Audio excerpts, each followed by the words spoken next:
नमस्कार मंडळी, मी सोमनाथ रेसिपीमध्ये तुम्हा सर्वांचं खूप खूप स्वागत आहे.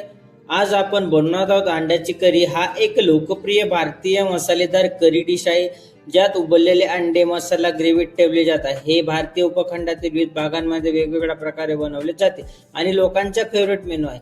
चला मग आपण आता बनवायला सुरुवात करू. या ठिकाणी आपण 4 अंडे घेतलेले आहेत. 4 अंड्यांना आपण आता गरम पाणीमध्ये बॉईल करून घेणार आहोत, साधारणतः आता 12 मिनिटं. आणि थोडंसं मीठ आपण टाकणार आहोत, जेणेकरून हे अंडे टिचणार नाही.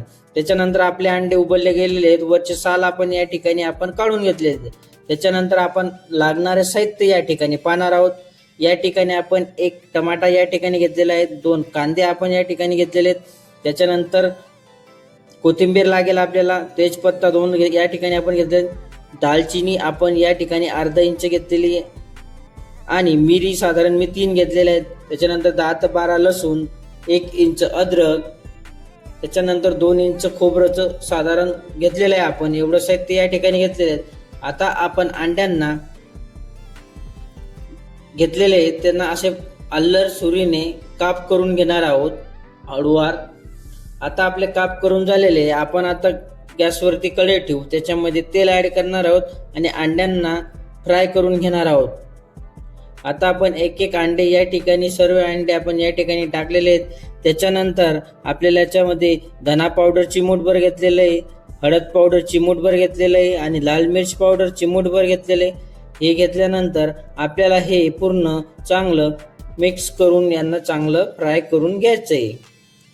आता आपल्या अंडे फ्राय करून झालेले आहेत. यांना आपण आता एका प्लेटमध्ये काढून घेऊ. आता आपल्या एका प्लेटमध्ये अंडे काढले गेले की आपण आता पुढच्या प्रोसेसकडे वळूया.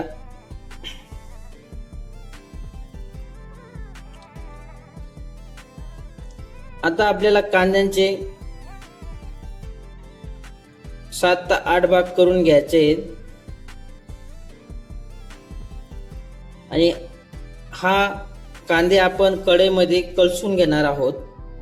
टमाट्यांचे बी आपल्याला या ठिकाणी 4 भाग करून घ्यायचे आणि हा पूर्ण जो मसाला मी तुम्हाला सांगितला, हा आपण पूर्ण आता कढईमध्ये टाकून देऊ आणि याला चांगला असं गोल्डन ब्राऊन होस तोपर्यंत चांगलं कलसून घेऊ.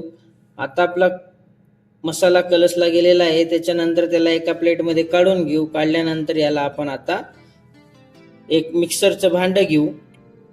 भांडं घेतल्यानंतर मिक्सरला याला आपण आता बारीक करून घेणार आहोत.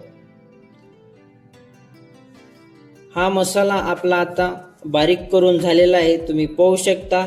आता कढई ठेवू, कढईमध्ये तेल ऍड करू. गॅस मी लो मिडियमच ठेवलेला आहे. त्याच्यानंतर याच्यात आपल्याला जे उरलेलं तेल होतं अंडे कलसाचे ते टाकलं. याच्यानंतर आपल्याला अर्धा चमचे जिरे या ठिकाणी आपण टाकलेले आहे. त्याच्यानंतर आपल्याला 7 ते 8 कढीपत्त्याचे पाने आपण यामध्ये टाकले. त्याच्यानंतर आपला जो मसाला आहे तो कढईमध्ये ऍड केला आणि याला चांगला आपण मिक्स करून घेऊ तेलामध्ये. वरून आपण 1 चमचे लाल मिर्च पावडर, थोडंसं हळद पावडर, त्याच्यानंतर 1 चमचे जिरे पावडर आणि यांना चांगला असं मिक्स करून घेणार आहोत. आता आपला मसाला छान असा मिक्स करून झालेला आहे. त्याच्यानंतर आपल्याला मिक्सरच्या भांड्याचं थोडंसं पाणी होतं मसाल्याचं, ते आपण कढईमध्ये ऍड केलेलं आहे. हे ऍड केल्यानंतर मसाला चांगला मिक्स करून घ्यायचा. त्याच्यानंतर आपल्याला वरून चवीनुसार मिठाचा वापर करायचा आहे. नंतर आपण या मसाल्यात गरम मसाला टाकणार आहोत ग्रेव्हीमध्ये आणि याला चांगला असं मिक्स करून घेऊ. मसाला चांगल्या प्रकारे आपला तेल सुटलेलं आहे. त्याच्यानंतर आपण अंडे टाकणार आहोत. आपण याला आता चांगलं मिक्स करून घेऊ अंड्यांना आणि थोड्या वेळसाठी आपण याला साधारण 5 ते 7 मिनिटापर्यंत याला आपण झाकून देऊ. आणि वरून थोडंसं पाणी आपण याच्यामध्ये टाकलेलं आहे. साधारण अर्धा ते पाऊण ग्लास पर्यंत पाणी येईल. तुम्हाला जशी ग्रेव्ही लागेल त्या पद्धतीत तुम्ही पाणी ऍड करू शकता.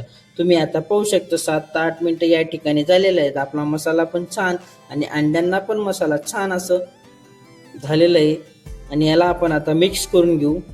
मिक्स केल्यानंतर तुम्हाला जेवढी भाजीची थिकनेस हवी तेवढं तुम्ही पाणी यामध्ये ऍड करू शकता. पण आपली भाजी 10 ते 12 मिनिटं शिजणार आहे, म्हणून मी थोडं पाणी जास्त ऍड केलेलं आहे. आता आपले 10 ते 12 मिनिटं या ठिकाणी झालेले आहेत. तुम्ही पाहू शकता की आपली भाजी एकदम अशी छानशी तयार झालेली आहे. वरून थोडीशी कोथिंबीर आपण या ठिकाणी टाकून देऊ आणि त्याच्यानंतर आपण एका प्लेटमध्ये काढून घेऊ. व्हिडिओ आवडला लाईक शेअर कमेंट आणि सबस्क्राईब करायला विसरू नका. लवकरच भेटू आपण पुढच्या रेसिपीमध्ये.